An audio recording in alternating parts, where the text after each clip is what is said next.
Welcome to the ARC of Larimer County's presentation on supported decision-making as an alternative to guardianship.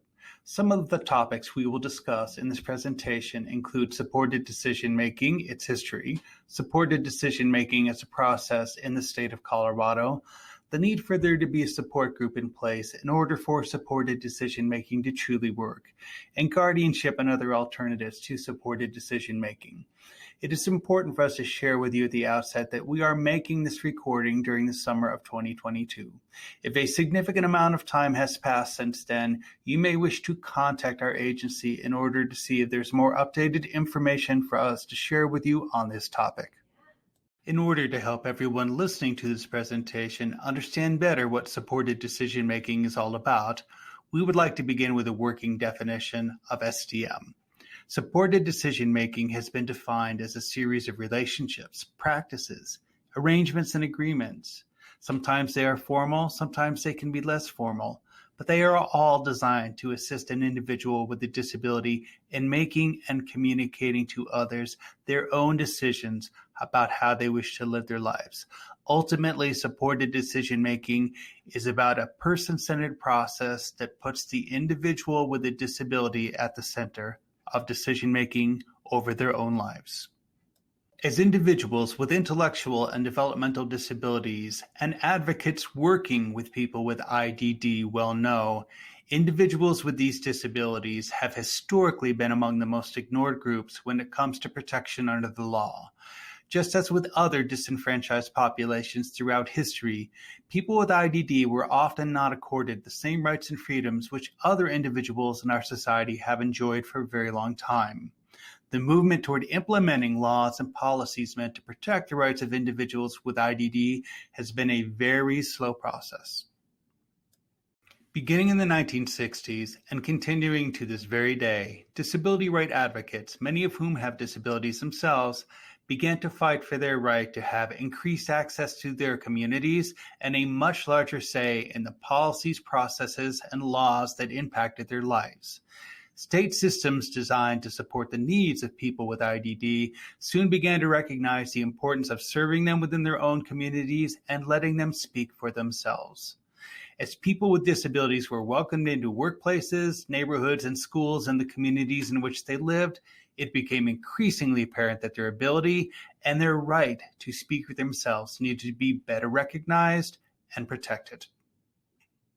Over time, as part of a larger movement in our society to recognize the human rights of all individuals, a number of different states have elected to codify into their laws some version of legal recognition of supported decision-making as a process.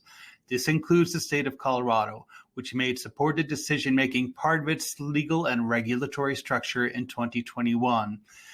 Throughout the history of supported decision-making and through the process of various states recognizing supported decision-making in their laws, a foundational concept has come to the forefront and finally been recognized and respected.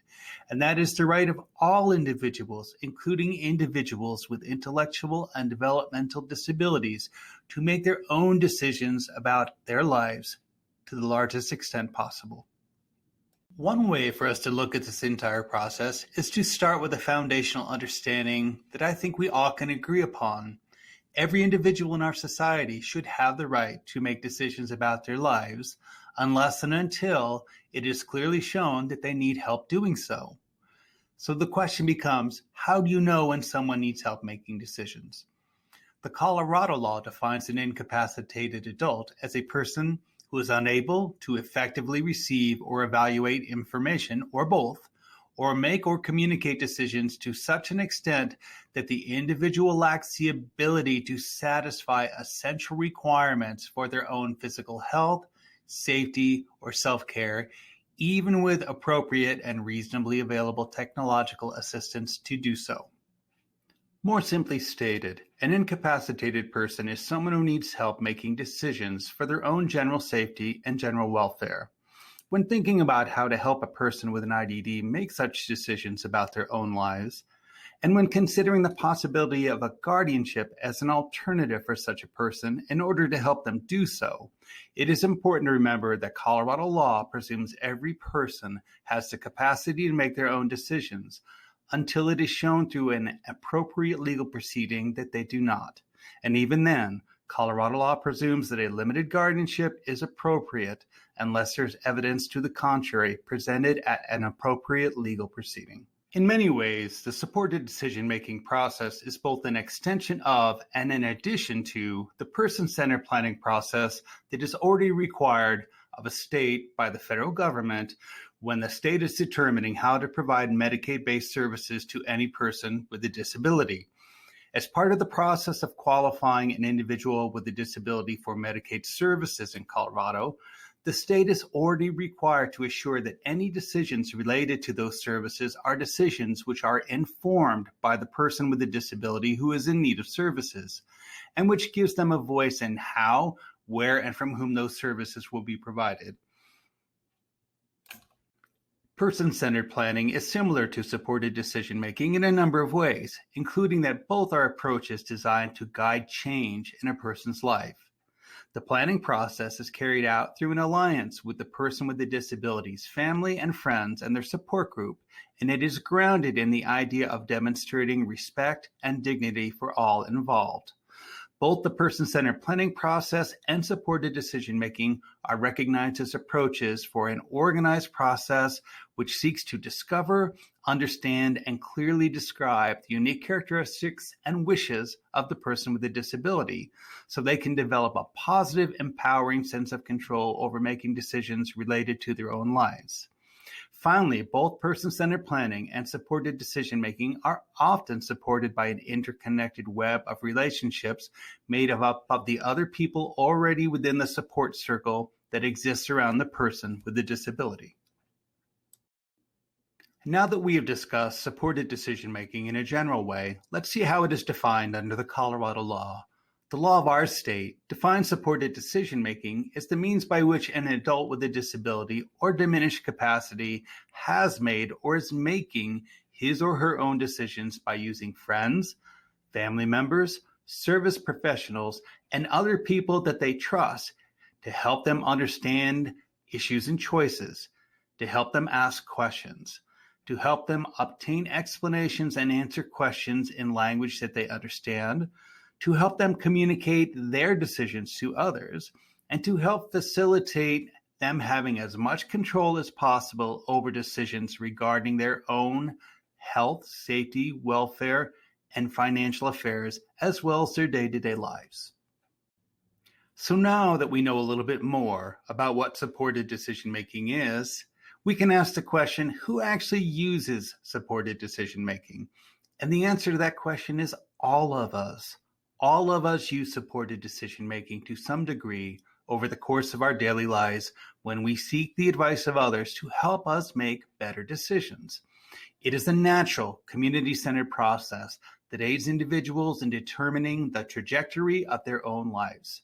Supported decision-making can be used on a case-by-case basis and can be advantageous for individuals with intellectual and developmental disabilities, individuals struggling with mental health diagnoses, and individuals who are elderly. In short, supported decision-making may be good for any individual whose family may be considering a guardianship or other more restrictive alternative.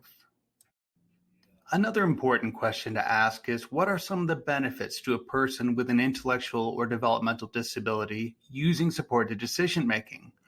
By using supported decision-making, the individual with the disability is often better able to retain their own legal rights.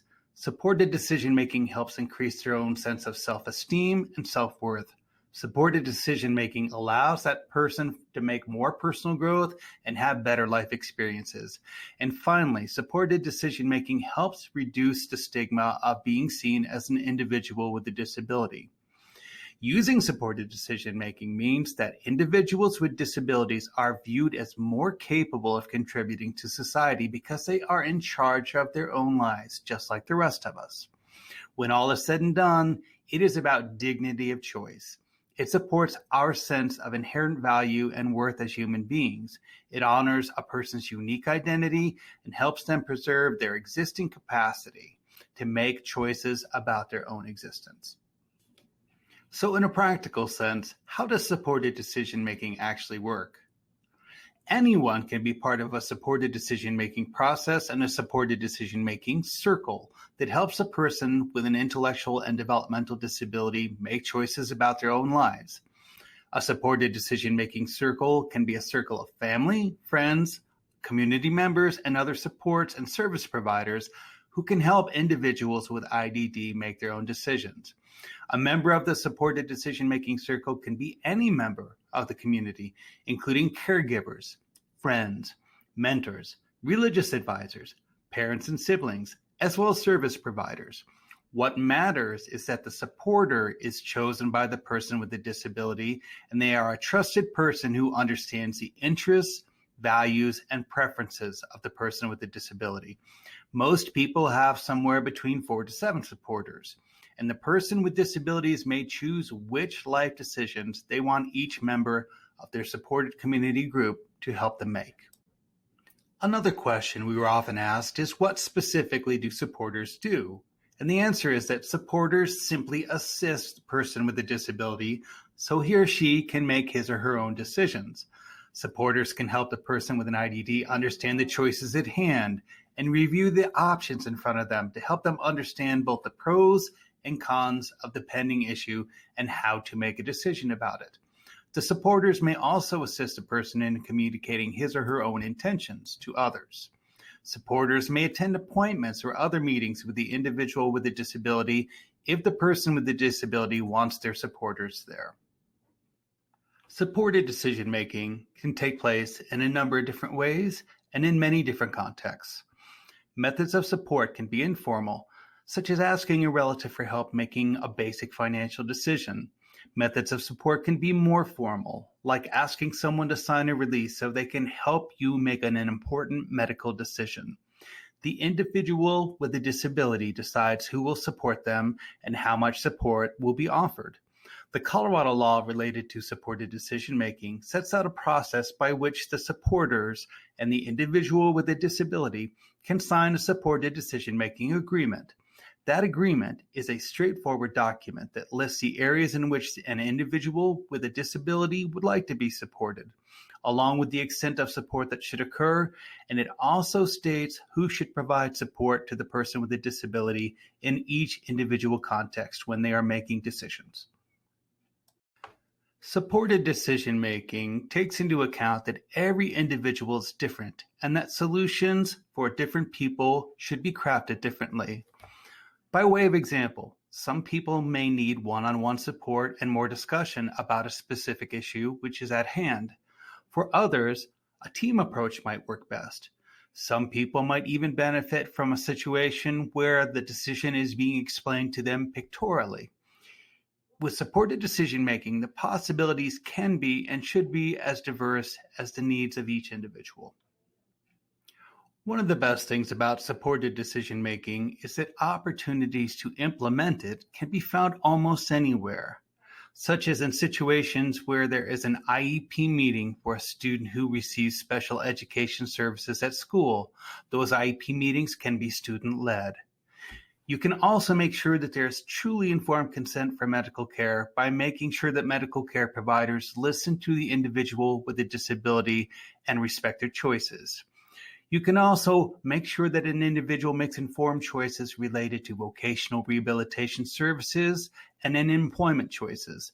And as discussed above, supported decision-making is already an important part of the person-centered planning process in the Medicaid benefit context. At the ARC of Larimer County, we do understand that supported decision-making may not always be appropriate on all occasions when decisions are being made with a person with an IDD. We also understand that sometimes a guardianship will be the best choice to make in order to protect the safety and welfare of an individual with IDD. But we ask that you always keep a few things in mind. Capacity is not an all or nothing thing, and it can change over time. Sometimes a person may be able to make some decisions, but not others.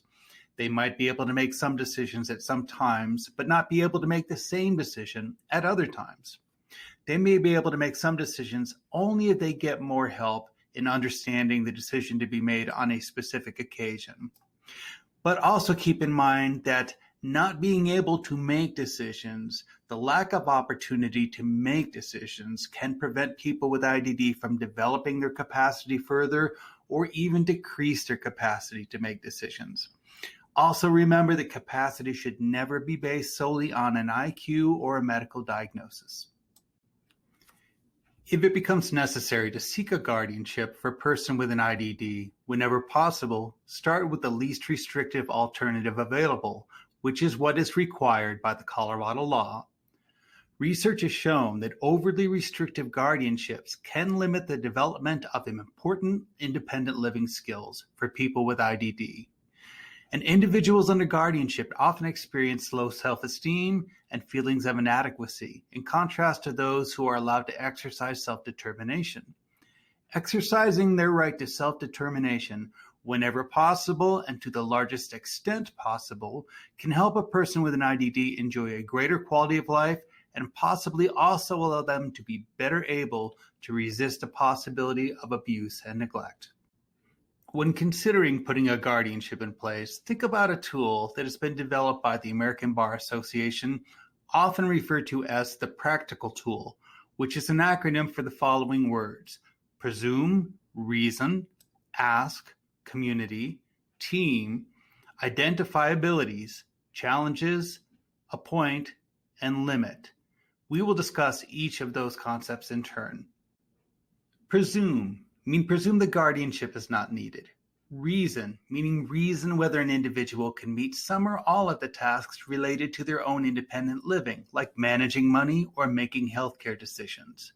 Community, could the needs of the individual be met through existing community resources and supports that are less restrictive?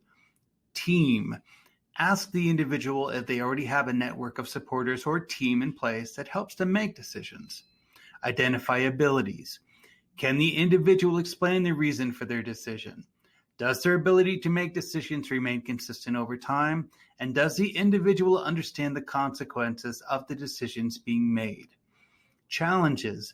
Be aware of and try to resolve barriers to supported decision-making, such as the undue influence of a supporter or a lack of reasonable evaluation of the ability of the person with an IDD to make their own decisions. Appoint means consider appointing a guardian or surrogate decision maker in a manner which is consistent with the person's values and preferences. Also consider the use of powers of attorney and other legal tools that are less intrusive than guardianships. And finally, limit, meaning limit any necessary guardianship petition and order. If guardianship is necessary, limit it only to the area of a person's life where it is needed, such as financial or health matters. Then periodically reassess for modifications and restoration of rights.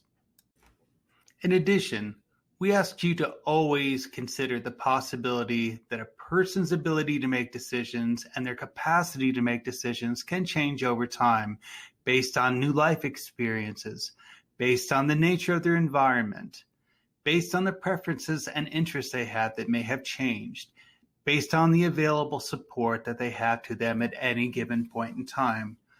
When considering all these possibilities, also consider the concept of the existence of unreasonable risk, which means that unless a risk is unreasonable, unless it really impacts a person's safety and welfare, they should have the right to make that decision, even if it is a bad one. When looking at the possibility of a guardianship, we also ask that you always please consider less restrictive alternatives, such as using a power of attorney, which would allow for a person with the expertise to exercise some control over a person's financial status while still allowing them to make other decisions. If there are not less restrictive alternatives to guardianship, then a limited guardianship can and should be considered, and it can be coordinated with a supported decision-making agreement to still help the person with IDD become more independent and to foster and develop that independence. At the Arc of Larimer County, we believe that guardianship should always be used as a last resort when no other measure can sufficiently protect the health and welfare of a person with a disability. Finally, We would like to thank you for watching this presentation, and if you have any questions for us, please do not hesitate to contact us at info@arclc.org or phone us at 970-204-6991. Also, please consider visiting our website at www.arclc.org and following us on social media. Thank you.